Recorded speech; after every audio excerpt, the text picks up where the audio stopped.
Welcome to Grandma's Wealth Wisdom with your hospitable hosts, Brandon and Amanda Neely. This is the only podcast for strategies to grow your wealth simply and sustainably, like Grandma used to.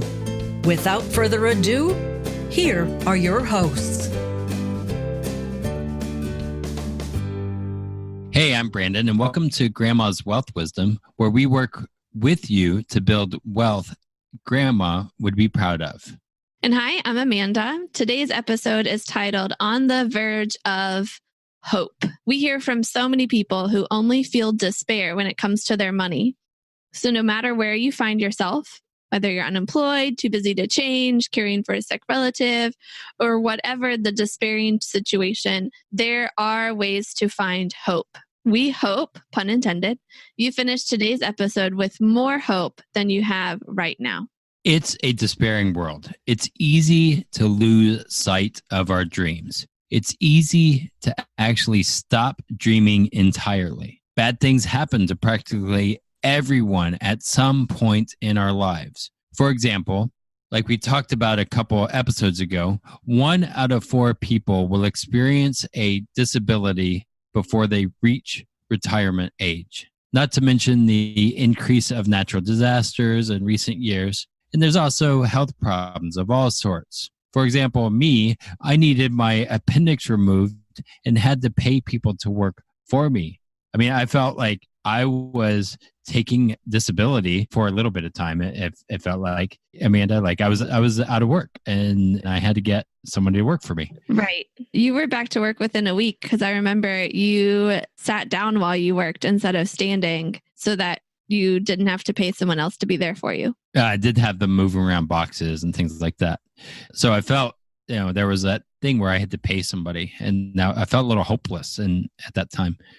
Then there's relationship disasters like divorce, breakups, loss of friendships, even simply moving across the country where you have no support system can lead to despair. At the risk of piling on here, I would add simply the compounding stress of being overworked and underpaid and having life's responsibilities get way out of control can lead to burnout and emotional and physical fatigue. That's pretty despairing. Now, we don't need to add more here. If you're not feeling despair, just turn on the news and you'll feel it really quickly. Right. But even like for some people, sometimes nothing bad has happened yet. We're distracted and our priorities are on things that might bring us to a point of despair later on, though. For example, maybe some people buy a home that they really can't afford, and that could lead to despair when the next housing bubble bursts and they find themselves underwater with little chance of recovering anytime soon.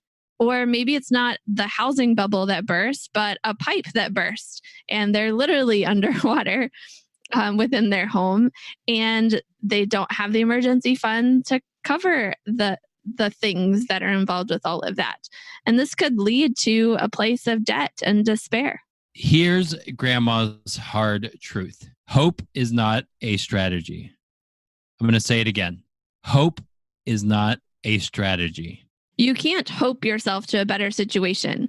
In fact, hope is not a verb. I looked it up in the dictionary. You can't use hope as a verb. So to hope yourself to a better situation is like grammatically not even correct. You can't do it. So I want to give you a personal example here. It's a couple years back, I was having like chest pains. I felt like I was going to have a heart attack. I felt like the business was going to kill me. You were diagnosed with anxiety, like literally. Yeah. And they said, you need to have less stress in your life.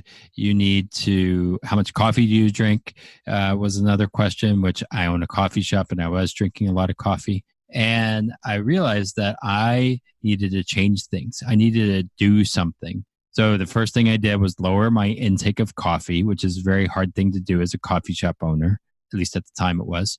And also I decided to get physically fit, start exercising more. And so that's what I did. I went to the gym, started exercising, and started developing a strategy to not be on that medication, the anxiety meds, and to change my future.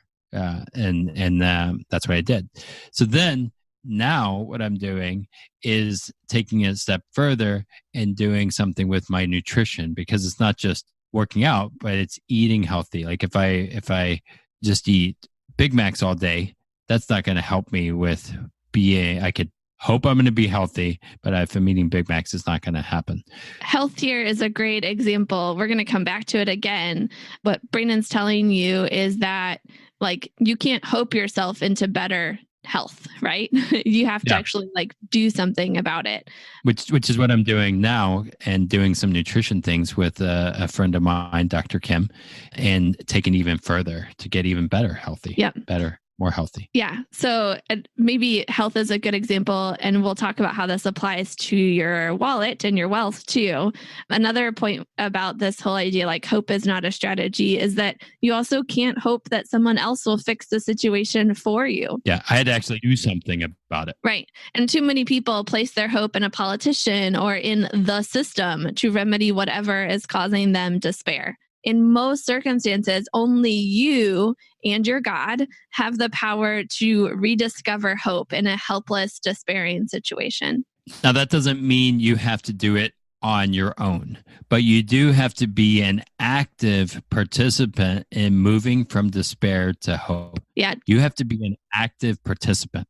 Yeah. Just as an aside here, without getting all religious, even if God does move in a miraculous way to help you transition from despair to hope, you still have to be an active participant in that. Like you have to receive what he's doing and you have to move forward from that place. So just little side note. But here's what I really believe is happening when it comes to despair. Despair is really a sense of complete loss of control. It goes back to an important discovery this man named Martin Seligman made in the 1960s and 70s. What he discovered through his research has this technical term called learned helplessness. Unfortunately, as part of his research, Martin administered shocks to dogs, which is no longer condoned, no longer part of research, hopefully. But that's what Martin did back in the 60s and 70s. What he was doing is shocking these dogs, making them lose their sense of control. And then he would put them in a situation where they could do something to help themselves. And what he found was that they still didn't do it. They didn't escape even when they had the chance to do so. They became passive. These dogs learned to be helpless even when they had opportunities to help themselves. So what you're saying is, even when it was easy for them to escape, they didn't do it. Right. They couldn't see what was right in front of them, or if they could see it, they didn't have the motivation to change their situations or circumstances. The idea from this research is that human beings are similar to the dogs. And hopefully, going back to hope, Martin didn't administer any shocks to humans to test the theory. At least we don't know about that. Maybe he did. You never know. No, I don't think so. But so they've taken what he did with dogs and they've applied it to people. And basically the theory states that, let's say someone experiences a devastating setback or a persistent situation that they couldn't change. They could not control their exposure to this horrible thing that happened or that continues to happen. And then afterward, people would still lose hope for the ability to change their life or to change painful situations in the future. They become passive. And even when they have the opportunity to help themselves, they don't take it. And it becomes a self-fulfilling prophecy then, too. When you have no hope that your life can change, you don't do anything about it, and the situation doesn't change. Change is difficult anyway. When you feel despair and loss of control, change becomes almost impossible. And the key word there is almost. It's still possible. There are some things that you can do to regain control and rediscover hope. Now, in extreme cases, the standard recommendation is to seek out the help of a professional psychologist or healthcare giver if it's an extreme situation. Now, we're not professionals in that sense, and so we encourage you to seek the help of a professional if you feel any inkling that it would be beneficial for you to see that person. Right. That's absolutely number one thing that is suggested here. Now, for less extreme cases, we want to give some other ways to find new motivation and determination to control your situation and rediscover hope. And we're going to go through them, not applying them to your money, and then we'll apply them to your money at the end so that you can be thinking about this in different ways. And then we'll come back to how to actually helps you build wealth. So we got 4 ways to control your situation, rediscover hope. The first one is to do something within your ability right now, and then build up your ability to act and control your situation over time. Grandma always said, eat your vegetables. She loved making home-cooked meals with healthy food and from-scratch desserts. Would you create a diet of fast food or cookie-cutter financial products that made you fat and bloated with fees? Or would you like wholesome, time-honored wealth strategies served with balance and trust? Get started with your healthy money planning by downloading Wholesome Wealth Recipes. Your Moolah cookbook is waiting for you at grandmaswealth.com. Now, remember what Grandma said. Hope is not a strategy. You have to take action. Yeah, one thing we learned a long time ago about social justice is that spreading awareness is not enough. We learned that people who are exposed to messages about injustices but are not given a practical step to take, or maybe they're given one but they choose not to take it, those people can become jaded and they're likely to tune out to future messages that are spreading awareness about the same issue or about different issues.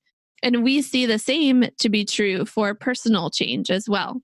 If you know your situation's despairing, maybe you even know what you could do to change it, but you do not act, what is happening is that you're building up that sense of despair. You're reinforcing it. And again, that goes back to my example with nutrition and with exercise, is I needed to do something and I felt a sense of despair right in the beginning that I was really gonna die or be on meds, and I needed to make a change. And so I continue to make a change. And what I'm doing in my next phase is getting a better plan around my nutrition, and hopefully with this person have a little bit of accountability and trying to up my game when it comes to my fitness and my health side of things. Yeah, you started with what was somewhat easier to do at the beginning. You started with reducing your consumption of coffee. And then over time, you built up your ability. Even when you started going to the gym, you would go like once a week. And then you were able, 2 or 3 times a week. And now you're going more often. And just that ability to act, you'd start with something small and you build it up over time. I think the eating thing is going to be a harder thing for me because I love food, as you know. Yes. And I like sweet things. Absolutely. So, that's why you like me. Just kidding. So number 2 here is to create a path or a plan.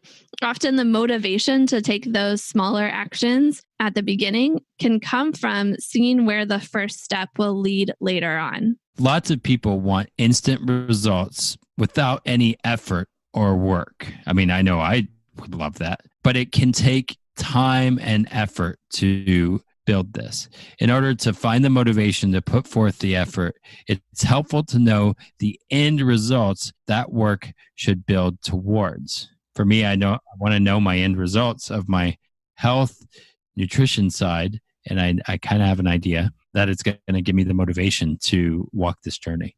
Yeah, a practical example I think a lot of people who have been through college can relate to is that college is really hard. It takes a lot of effort to, do well in college. And if you think back, like teenagers, when they're first starting to think about college, they work with parents, they work with teachers, guidance counselors, all those kinds of things. They think about what their career path is going to be. They pick a good school based on where they want to get that job. And they believe that that plan of action, that path that they're going on, getting that particular degree from the specific school will help them get that dream job. So when it comes to the difficult things, and even like putting forth the work to apply for college, go to classes, write papers, take tests, that effort is seen as worth it because there's the hope of a degree and an awesome job later on. The path gives the hope and the motivation to do well, to stay up late, to make it happen. And as older adults, adults, we end up developing plans for lots of things, but sometimes not the most serious of things. I mean, a plan for health and wealth is actually more important than what college you go to in the reality of things. What you'll do Saturday night or that next vacation you're planning to take, maybe not so much. If you're having trouble taking the first steps, perhaps you need a bigger path or plan to see where the first step is leading. The path is the source of the motivation. So that's number one and number two. Like doing what's in your ability to do right now and then building up that ability over time and then having that path or that plan for the longer term so you'll have the motivation to do those actions that you need to do. We're going to go through the third and fourth ideas pretty quickly here. The third one is to find people who have done what you're trying to do. There is no challenge known to man or woman that someone in the world has not overcome already. No matter where you're born, the color of your skin, the situation you find yourself in, there are people who have found hope despite whatever it is, and you can too. Find these people, read their stories. If you can, talk with them in person and ask them what helped them.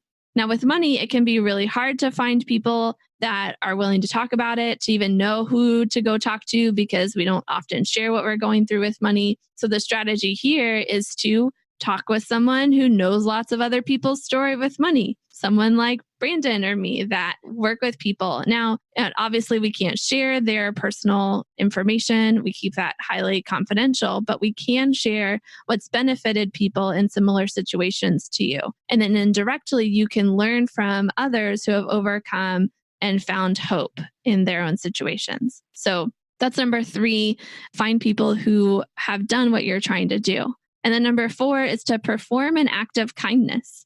Get out of your own head and benefit someone else. This has two benefits to it.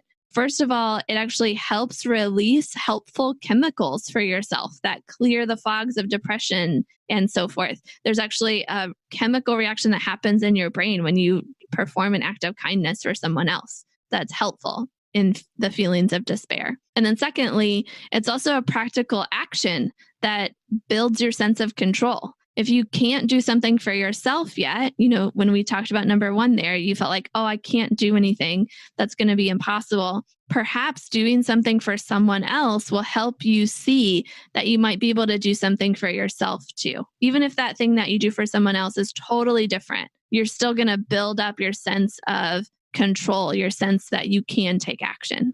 To bring it all together, money can be the root of a lot of despair. Money is also a hard thing to feel much control about, so it's an area in which it's hard to find hope. We don't set the price of a gallon of milk or a gallon of gas. We don't have 100% control over our salary or if we'll get a raise. And emergencies happen that throw out our best laid plans for building our wealth all the time. Yeah, I ran across this really interesting study from 2014 that found a spike in admission rates at hospitals within 2 days of a drop in the stock market. What they found, people that had money in the stock market, when the stock market would drop, those people would experience particularly things related to their mental health, anxiety, and depression that would make them be admitted to the hospital. And they found, within 2 days of that market drop, that they saw the admissions rates spike, particularly related to, anxiety and depression. It wasn't part of the study, but I wonder if the correlation exists because the stock market is outside of people's control and the drops teach them helplessness, which can lead to anxiety and depression. There's so much we could explore when it comes to the stock market and psychological health. So, Amanda, let's mark that down as a future episode topic. For sure. There's some interesting studies I've come across that we could definitely share about. But let's bring this home. If you take nothing else from today's episode, I want you to remember this. Even if you cannot see it, there is hope. You might be experiencing some of that learned helplessness with your wallet, and it's not your fault. Outside circumstances can cause a loss of hope and a loss of a sense of control. With learned helplessness, you cannot see the way out. Even if it's right in front of you, you might not be able to see the escape route or the path to a better place. And even if you don't see it, you might not be able to figure out a way to take advantage of it and improve your situation. What is in your control is what you do next.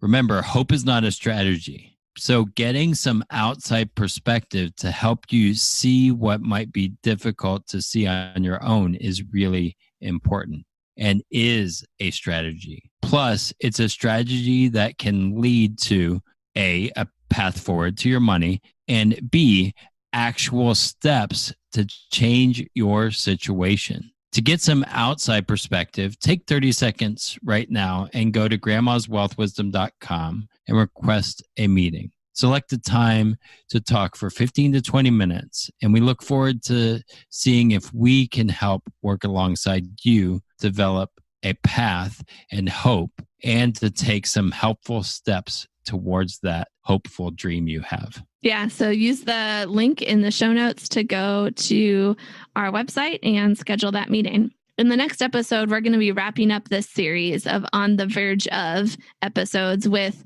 On the Verge of Breakthrough. We've talked about finding a sense of home, protecting your ability, redefining peace, and rediscovering hope. Now we're ready to bring it all together. We'll be telling some stories of people who have achieved breakthrough in their finances. Until next time, keep building your wealth simply and sustainably for your own future and the future of our grandchildren's generation. The topics presented in this podcast for general information only and not for the purpose of providing legal, accounting, or investment advice. On such matters, please consult a professional who knows your specific situation. This is thepodcastfactory.com.